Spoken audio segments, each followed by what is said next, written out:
The Faithful Remnant is now officially a terrorist organization. Over the next few weeks, they stage raids at prisons in more than a dozen states, freeing prisoners who are members of the alt-right and recruiting them into their movement.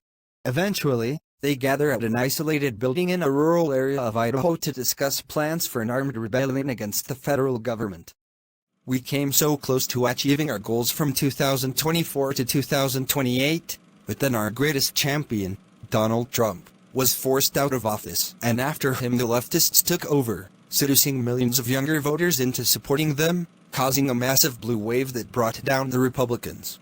We white male Christians once ruled the United States, and we will rule it again. We can start by overthrowing the government of a state and taking it over to build a theocratic empire, and then persuade other states to join us willingly and conquer other states who are reluctant to embrace our vision.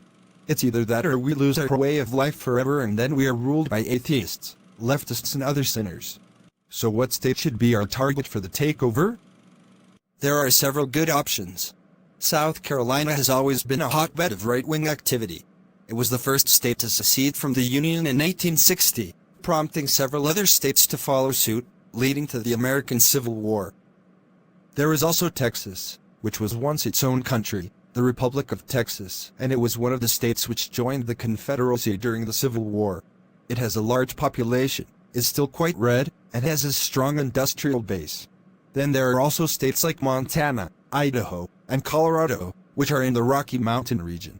A rebellion staged there would be difficult for the federal government to put down due to the terrain hindering the movement of troops.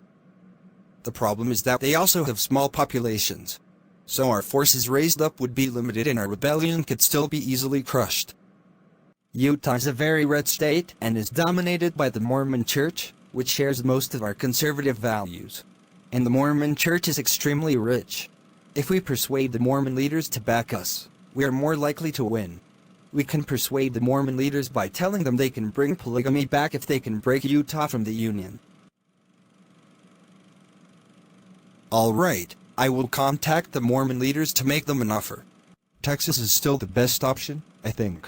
It is my home state, its capital, Austin, is a hotbed of liberalism in an otherwise conservative state, and so is that town I was once mayor of. If I could, I would lead an army there tomorrow and raze that place to the ground. We should make a clear example of it so no other towns will be tempted to follow its path.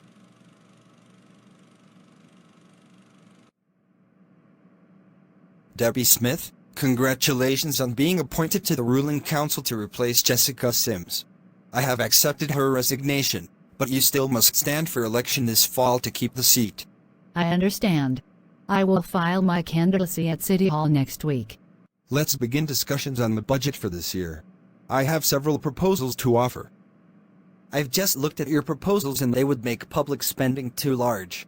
Didn't I say repeatedly that paying down our town's public debt should always be a priority? I agree with Mr. Bentley. No more budget increases and no more tax hikes. Period. Don't fix what isn't broken. Here we go again. Let's work this out, shall we?